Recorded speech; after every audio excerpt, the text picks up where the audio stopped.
Well, welcome to Relation EQ. I'm your host, Julie Sims, and we have a wonderful episode today. We're going to be talking with April and Jori Buchenau about special needs family members. And this is an episode close to my heart, so let's get started.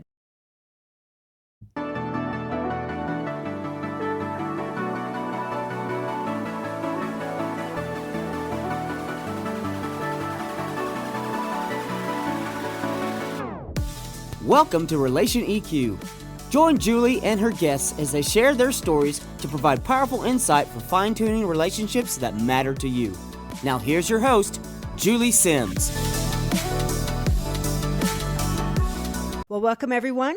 I'm Julie Sims, and today I have in my studio April and Jori Buchenau. And they are the parents of McCoy Buchenau. He is a 22-year-old young man, and he has special needs. And so we're going to be talking about that. As I said in my opener, that this is something special to me as well, as I grew up with a special needs brother. And so we're going to be talking a little bit about what is that like. And so they're coming from a parent's perspective, where I'll be coming from a sister's perspective.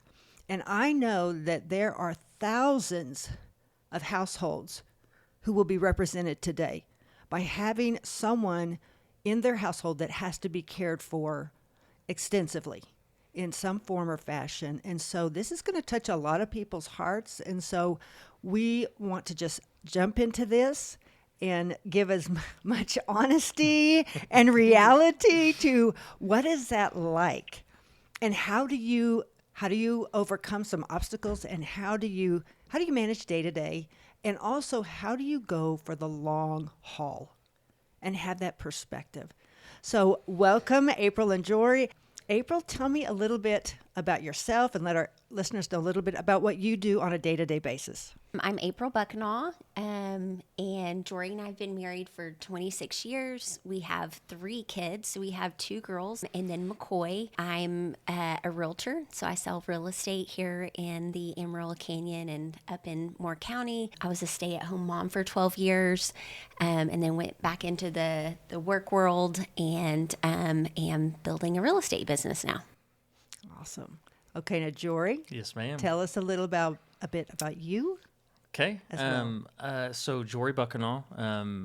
I have, had the privilege of being married to April for 26 years, as she's already said. But we have a beautiful family. I've been a pastor probably for almost 17 years now, going on 18, and have pastored my own church in Dumas, Texas, and that has a lot of really big blessings that come along with it, as well as a lot of some difficulties. And so beyond that, McCoy and I, we just have a really special relationship, and just love him, love our girls as well. I mean, we're just extremely grateful for the family that we have. That's awesome. Now, tell me the lineup of your children, so our listeners know, where is McCoy in the family? Okay, so our oldest is Sydney. She's 23, and she's married. And so we have Merrick, our son-in-law, and then there's McCoy. He's 22, and then our youngest is Emery. She's 19. All right. Well, that kind of sounds like my family, that I and my brothers were stair-stepped. I had 2 older brothers, Ted being the oldest, and then a year later my mom had Jay, who was Down syndrome, and then me. And so I thought it was always interesting that in our family, even though I had the prized position of being baby of the family and the only daughter, Jay swooped in and took my rightful spot as the spoiled one, you know, and that I had to adjust to that as I grew up, I surpassed him in many ways pretty quickly. Yeah. And so he became the baby of the family. Yeah. And do you feel like that has happened in your situation? For sure. Absolutely. Yeah. And as a sibling, we kind of had to adjust to that. Mm-hmm. And we had to, I think one of the frustrations that my brother and I would feel being siblings is we would get in trouble for certain things, and Jay could do the same thing, and my parents would give him a pass. Mm-hmm. And my brother and I would look at each other like, oh, he knows what he did.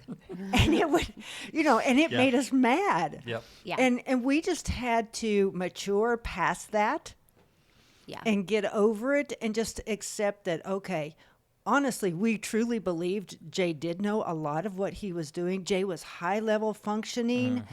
He was actually quite witty. And my mother swears she could write a book about all the Jay-isms that he could say. And so he was really a delightful person, funny, and, honestly, a good brother. Honestly, a good brother. But, we had to adjust living with him and accept those limitations and what my parents also thought were limitations. Because I think many a time we felt like Jay could have done a lot more as we did. But, he was not so physically handicapped. His handicap was more mental. Right. So tell us a little more about what your story with McCoy. Kind of start from the beginning so that our listeners know what your situation is. I had McCoy at 25 weeks gestation. I had a placental abruption, and so the placenta tore away from the uterus, and McCoy was in distress. And so thank goodness we were at the hospital. And so I had an emergency C-section, and McCoy, whenever he was born, they think went without oxygen, 45 seconds to a minute, maybe minute and a half. He weighed 1 pound and 8 ounces whenever he was born. And whenever they delivered him, they had to do CPR. I mean, he had already cratered, he'd coded, and so they were having to revive him whenever they brought him out. Yeah. I felt my eyebrows go up when you said he was 1 pound. How much? 1 pound and 8 ounces. I just can't hardly imagine how tiny that is. Yeah, it was tiny. To get a picture, it's like McCoy would literally fit in your hand. His little head would be at the tips of your fingers, and his little bottom would be at the base of the palm of your hand, and then his little legs would hang off. So, he was tiny. They got him resuscitated, and then, obviously into the NICU, and he spent 100 days in the NICU. We had multiple surgeries while we were in there, and he had a hard road in the NICU. He was fighting for his life, wasn't yet ready to live, outside of the womb and to be able to function and grow. And so, actually him and Sydney, they're the same age for 2 days. They were supposed to be 15 months apart, and McCoy, got anxious and got here. So for 2 days, they're the same age. Celebrated Sydney's first birthday in the hospital. Uh-huh. That was I think that was traumatic for the parents, but Sydney's, she didn't know any different. We had McDonald's Yes. for breakfast For on her breakfast. birthday in the hospital, which was the highlight of the day for sure. Yes. So. Yeah. Yeah. Wow. Okay, so what are his limitations now at 22 years old? So he has cerebral palsy, and he's also mentally challenged because of, he went, long enough without oxygen that it really did, did a lot of damage to his brain. So he is mentally challenged as well. And then within probably the last 10 years, because he was on a ventilator whenever he was first born, he spent 5 weeks on a ventilator at, just a high rate of oxygen that really did a lot of damage to his eyes.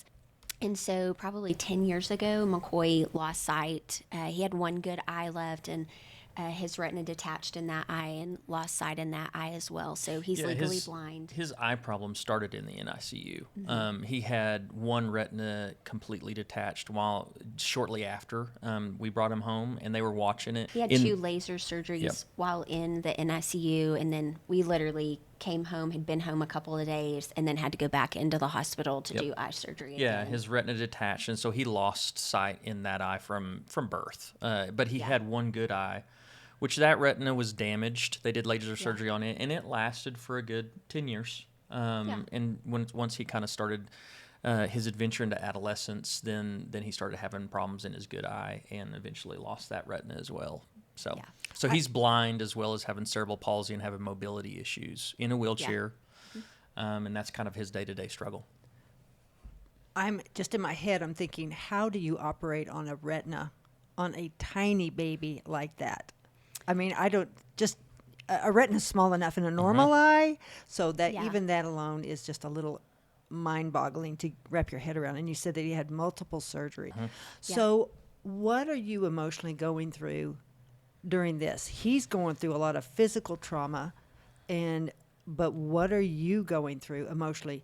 You as the mom, you as the dad, and then as a couple, how are you processing what just all of a sudden you were normal life, cooking along, going to have this next baby, and out of the blue, this erupts in your life and it forever changes you?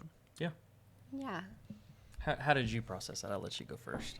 I mean, I think we both dealt with this very different. You know, I was a stay-at-home mom. And so, you know, having McCoy, again, like I said, I had to have an emergency C-section, so I was completely knocked out.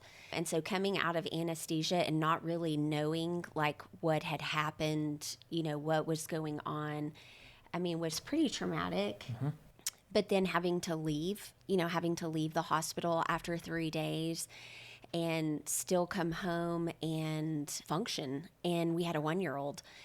And definitely struggled with, you know, just some hopelessness, some probably even depression. Absolutely, yeah. I mean, there would be, you know, days that Jori would, you know, get up early in the morning and go to work and would call to check in, and, you know, he could tell I was still in bed, and, you know, would just encourage, I mean, very lovingly, but hey, you have got to get up and feed Sydney. You've got to, you know, and so just getting out of bed, putting one foot in front of the other, I mean, was a chore because, you know, as much as Sydney was needing us at one, I mean, for her physical needs, but just to play and emotionally and all those things, I mean, we were reeling emotionally because we had another, you know, a big piece of our heart that was in the hospital, literally, you know, fighting for his life. And day to day we would go in and we just rarely got good news. Mm-hmm. And so, yeah, I think just every day getting up and going, okay, I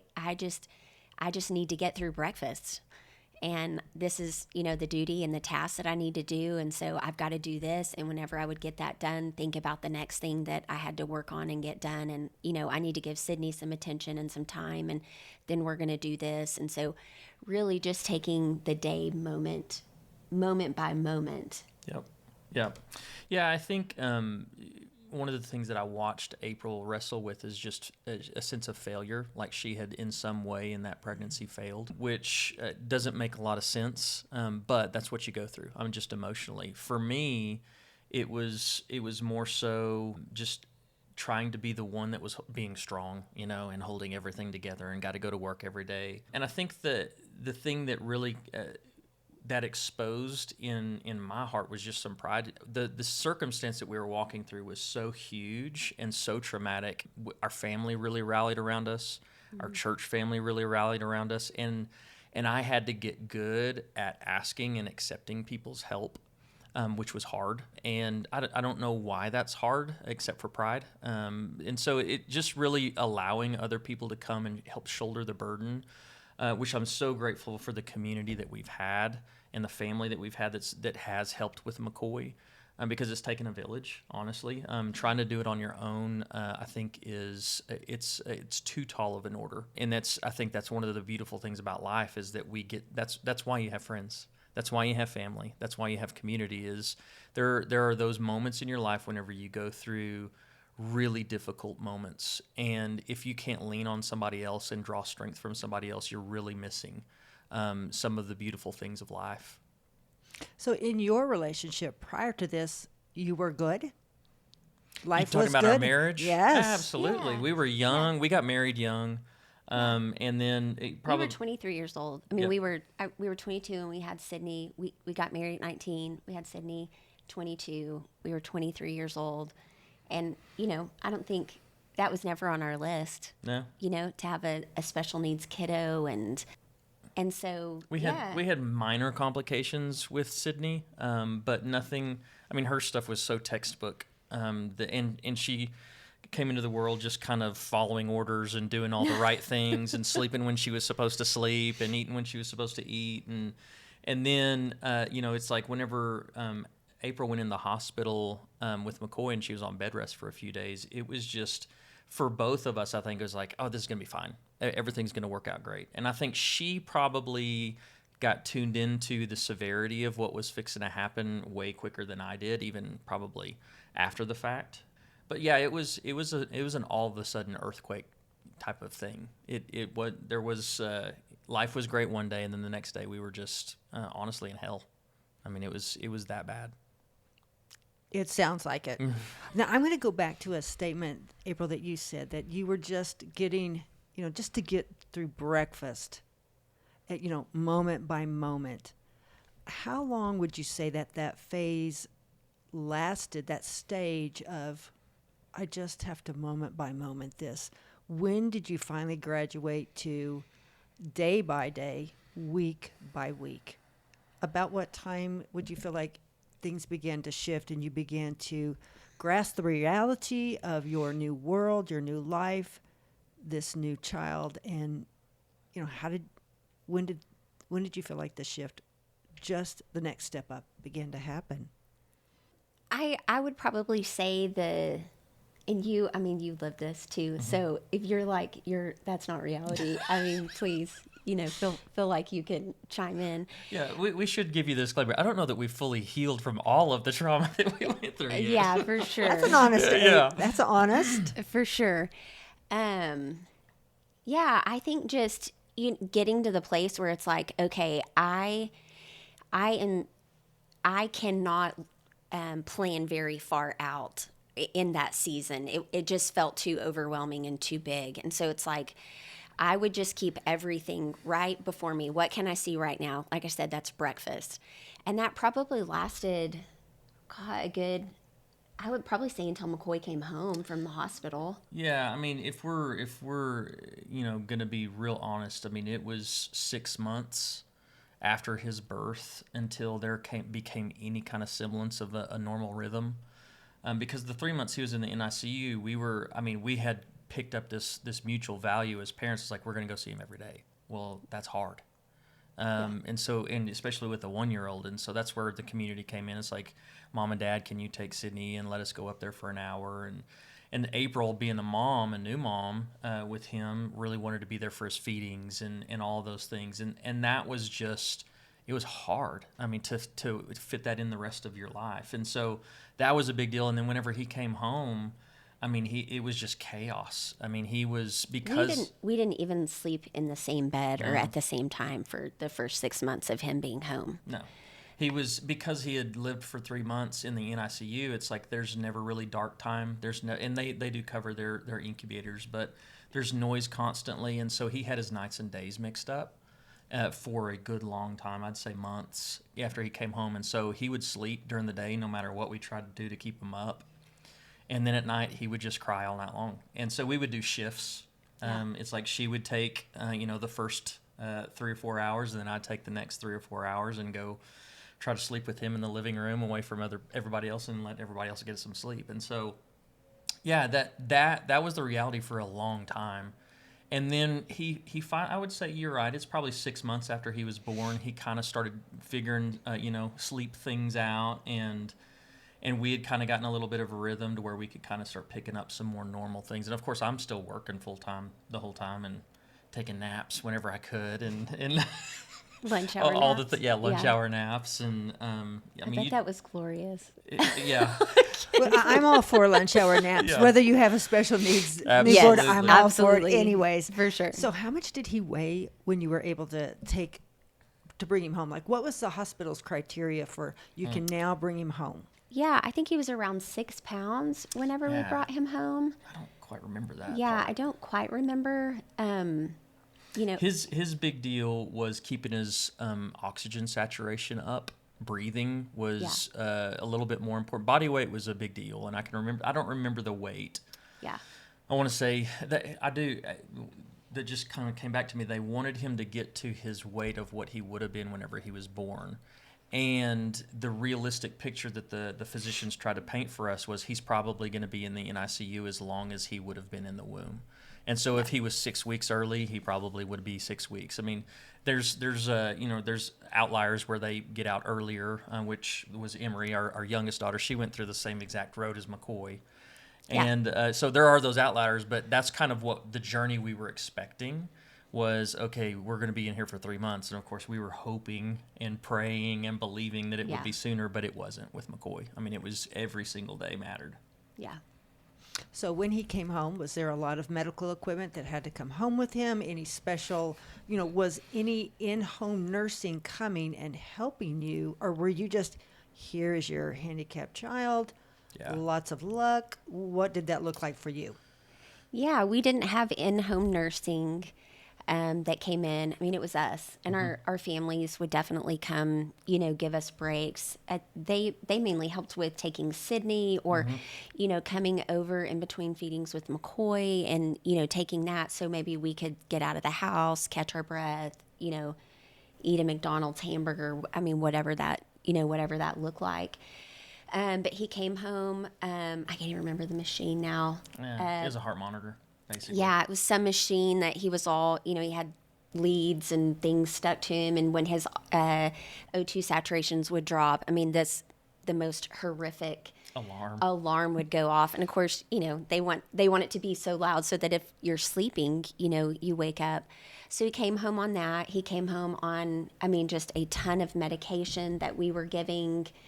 And literally around the clock, he was having to take medicine. Praise God, our pediatrician was like, hey, we're going to rework all of these meds, and we're going to get all of these meds to be administered during the day, because it's probably not wise for, really tired parents to be trying to administer meds in the middle of the night at feedings. So, we did lots of meds in bottles during the day. Yeah, it was a lot, but we did it. Now, this is probably sounding pretty familiar to a lot of people who are listening, who are going, we walked that journey, of figuring out how to give the medication, where the child will keep it down. And, and so, probably a lot of our listeners have walked a very, very similar path. And so, they feel your pain. They feel that probably not just pain, but the weariness. Yeah. It's a weary, weary time when you cannot get any significant amount of sleep. It's just chronic fatigue. You still have your other responsibilities. You still have your other child, and life goes on. Whether that child came into your world or not, life goes on. Yep. Yeah. And how are you going to begin to put those pieces in place that you can build a life that you can manage and enjoy? Were you finding any enjoyment in that season? Was there any joy that you could find? Or did it just seem all dark? Well, there was definitely a lot of dark. But there was joy. There was a lot of joy. I look back on it now, and we think about, it's like Sydney's first birthday and her second birthday. And whenever we're celebrating her second birthday, it was McCoy's first birthday. We do family pictures, and we still have these family pictures of McCoy, little McCoy, in his. He wasn't in a wheelchair yet, because we didn't know any of that stuff was going to be a thing. But it's like we did all the family things, and we still did Christmas, and we still, they still got gifts, and so there was all of that. There does become this moment where you have, at least for us, where it's like, hey, we can't live in this. And as much effort, the meager effort that we can push through the yuck to lay hold of some life, it made it easier to go back into the darkness. Because it would, the darkness, the depression and the gloominess and the overwhelmingness of the situation, it would just swallow you up. But it's that always has been one of the purposeful things that we do in our outlook in life, is we're going to push through this and lay hold of something good. And you can. You can push past that if you're looking for it, and you can find beautiful moments in no matter what. And some days it would come in the form of a doctor or a nurse, really kind of going the extra mile and doing some kind things. And we would try to reciprocate that. Even while McCoy was still in the NICU, we would take nurses donuts. And it's like you're trying to get them to take really good care of your kid. That's part of it. But it's just you start doing life with these people, and you're in the same mess. And so it's like you just try to make it the best that you possibly can, no matter what. I love that. I love that. Just building, and those healthcare workers, what heroes they are. Absolutely. For sure. Truly. Yeah. That they are walking that life segment with you, and they become very near and dear to your heart. So I can totally understand bringing the donuts, jelly-filled chocolate, sprinkles, the whole works going. Yeah. We love you. So, Yeah. That's kind of like the silver lining on that dark cloud of you're building relationships with people you would never have had a contact with. Yeah. And they're impacting you, and it's just a little bonus of something that you look back and you go, we will never forget those people that helped us in our most critical hour. Yeah. And so I think that's a little bit of the silver lining that you just don't expect in those moments. I'll tell you, when my parents had my brother, I know it affected them, and it's broken my heart whenever I think about it, is that my mother suspected something was wrong. You look at your child and it's like, okay, he looks different. Yeah. He looks different. And so when they went back for a doctor visit, the doctor evaluated my brother, and he didn't return. He sent a note with the nurse that said, your child is a mongoloid. Mm-hmm. And that's how my parents got the news. And that isn't it? That's crushing. Crushing. Yeah. The doctor did not come back to face them, to answer any questions. And I know that hurt my parents very deeply. And it kind of hurts me to think, pretty cowardly. Mm-hmm. And I don't think that would happen today. I really don't. I think our doctors are way more sensitive. So much has developed in the area of handling these kind of children that I think we have made great progress in helping parents, break the news to them and then help them. Yeah. And so that just kind of tells where we've come from that time. Yeah. And so, they were left standing there, the two of them, having to come to reality with that and to move on. And I think that my parents felt, I think they made a decision right then and there. Well, he's our child, and we take responsibility for him. Yep. Yeah. And he's ours. Just as much as any other child we get, this one's just as much. Absolutely. And my brother lived with my parents till the day he died. He just passed away within a year ago. It's almost a year, at the very ripe age of 61. Wow. And that's pretty long. That's really long. And I think that he lived that long because he was loved that long. Yeah. And so my parents really honestly took full responsibility of him. And even though I think that there were times that I and my brother felt like Jay would have benefited living in a group home, my dad just felt such responsibility, but I do think for Jay's sake that would have been good at some point, because Jay ended up living so much of his adult life with people who were not like him. Yeah. Yeah. And I think he would have been served well to have been able to live in a group home with other people who were like him, because I had taken him to a group setting, about a year or so before he had died, and to where there were a lot, and he was a duck to water. All of these other handicapped people are strangers, but he walks in, and it was, hey, these are my people. And I mean, awesome. he just lit up, and it was pretty sweet because it was around Christmas time, and they were wrapping Christmas presents for some event. And so, boy, one girl took his arm on this side, and another girl took it, and he thought he was in heaven. Awesome. So I'll never forget that. But I, there was the value of him being with other people like him. So does McCoy, does he have a chance? Is he, I don't know how much awareness he has, but is he around other people who also share a similar handicap? Yeah, he has a lot of awareness. He does. With his limitations of sight and mobility, it's hard for him to, participate in life like a lot of things. But cognitively, Like right now, he's at home watching football. He knows who the quarterback is for his favorite team. He knows the running back. He knows all the lineup of his favorite baseball team, and he knows what he wants to do whenever he gets home from school.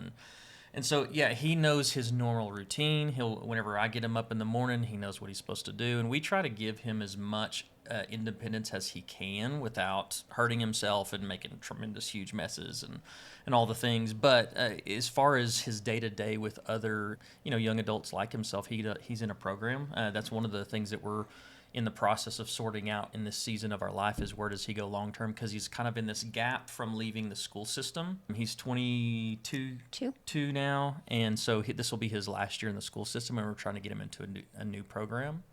But yeah, he goes every single day, has a long day, up at 6:30 on the bus. He goes to school. He's in a class it's actually a work program with other young adults with handicaps, and the goal of the program is they want their last day in the program to be like their first day on their own outside the program. And so they take them to different job sites, and they do, they clean, they pack little bags for lunches and do different little tasks. And he loves it. I mean, he loves his routine. There's days whenever he complains about it. And I don't want to go to school or I don't want to go to work. But the thing that he is normal, isn't he? He is, absolutely. Yeah. We always tell him, on those days, it's like, well, we don't want to get up and go to work either, but that's part of being an adult, and you have to go. Yep.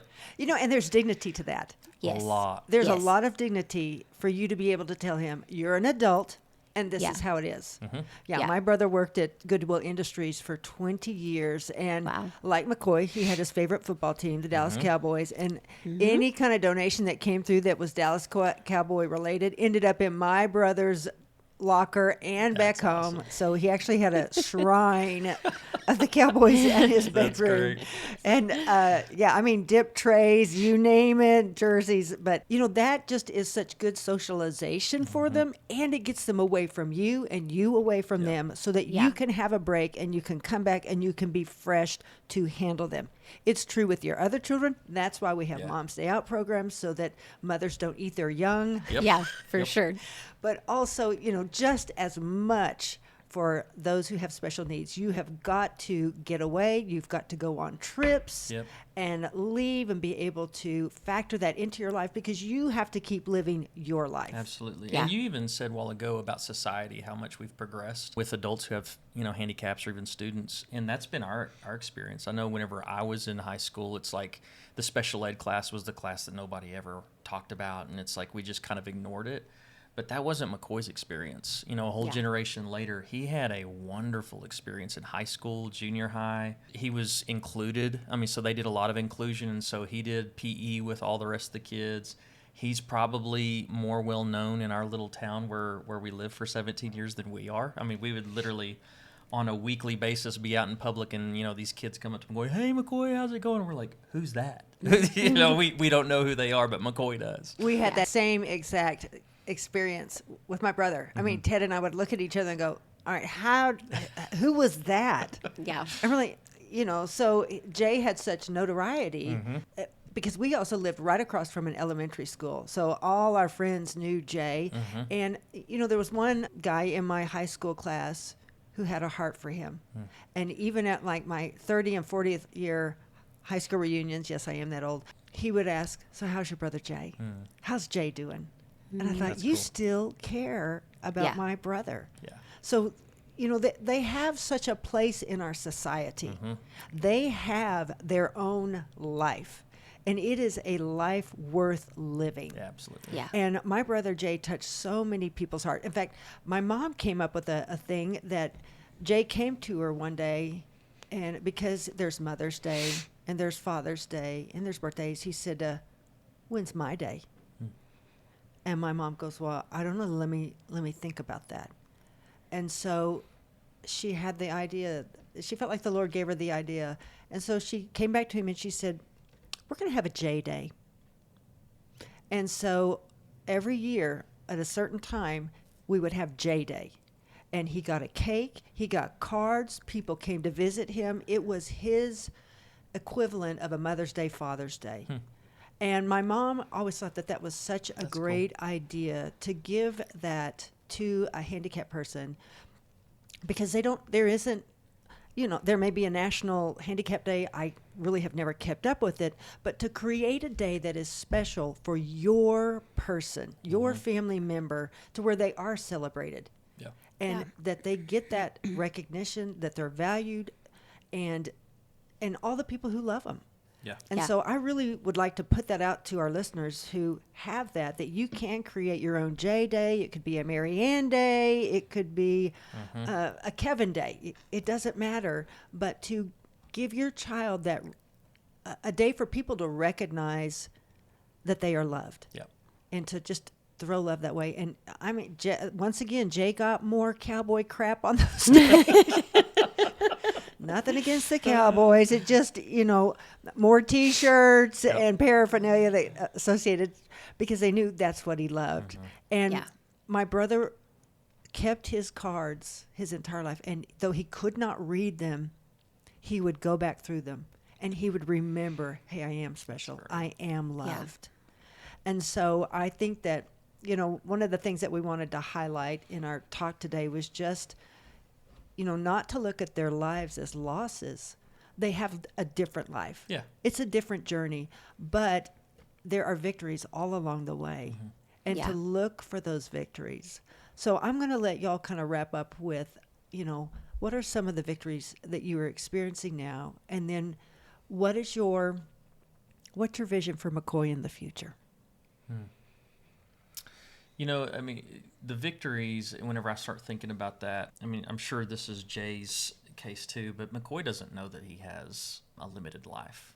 I mean, if you were to ask him if he had cerebral palsy, he would just kind of look at you a little weird, and he doesn't fully understand that he can't do what everybody else says. Doesn't matter. I just think this way. I think he thinks everybody's like him, and so the pain of watching him every day, it's like it's our pain. He has his own struggles, and for him they're just the frustrations of life, But I think the biggest victories that as we watch him kind of go through life is watching him find his place. I mean, that's a really big deal. And to find his people. And so the place that he goes every day, he loves his home. He loves his family. We last night even we went to a wedding, and so we went and dropped him off at his G-Ma and G-Pa's house, and he loves going and hanging out with them. And one of the things that he told us this morning, he's like, I missed you guys. And so it's those are some of the most heartwarming victories that we have is if you ask McCoy if he has a great life, and he could in a comprehensible way tell you he really is having a good experience outside of all of the pain, and just the difficulties that he goes through on a day-to-day basis, which is one of our goals. Is like we want him and our family to lay hold of life in a really good life. And McCoy has one. He has a really great life. He has difficulties for sure, and he has a lot of problems just in his body. But he has love in his home. He has relationships that are deep, and he has friends. That looks different than kind of our friendships, but he still has friends and people who know him. Yeah, I think another victory is, one of the things that we love to get to do is to see life through McCoy's eyes. And life is hard and heavy just without having special needs. It's like paying a mortgage and college and for weddings. That's heavy. But it's like McCoy doesn't know that. I can remember we went to Houston years ago for a surgery on McCoy's legs. And we had to spend like 2 or 3 weeks down there because they wanted to do therapy and Felt such. like 2 or 3 months. Yeah, it felt like 2 or 3 months. It was hell, but we did it. And Jori and I were flying back and forth, to go home and relieve not only our caregivers for our girls, but to see our girls. And Jori's mom came up to Houston and helped in those transitions and just helped carry the burden. And Jori's mom would take him in the afternoon and go sit out on this balcony in downtown Houston. And McCoy just loved to sit on the balcony because he loved to hear the buses and to hear them come to a halt and hear their air brakes like stop and start. And so it's like he loves riding on a school bus. It's like McCoy loves the simple things of life. And it's like sometimes when life gets so heavy, it's like we kind of step back and we remember like what really is life about. And it really is the simple things. It's hearing the air brakes on a bus start and stop. It's, whatever watching the Game Show Network. McCoy loves Steve Harvey. And so, I mean, just, going, wow, life seems really heavy right now. And you know what? Maybe we just need to listen and sit and watch a mindless game show. And really, the thing that he loves is hearing the crowd and everybody laughing and clapping. McCoy, as much as we are a huge fan of McCoy is just a fan of people. And so I think, one of the other victories that we love about McCoy's life is he just loves people.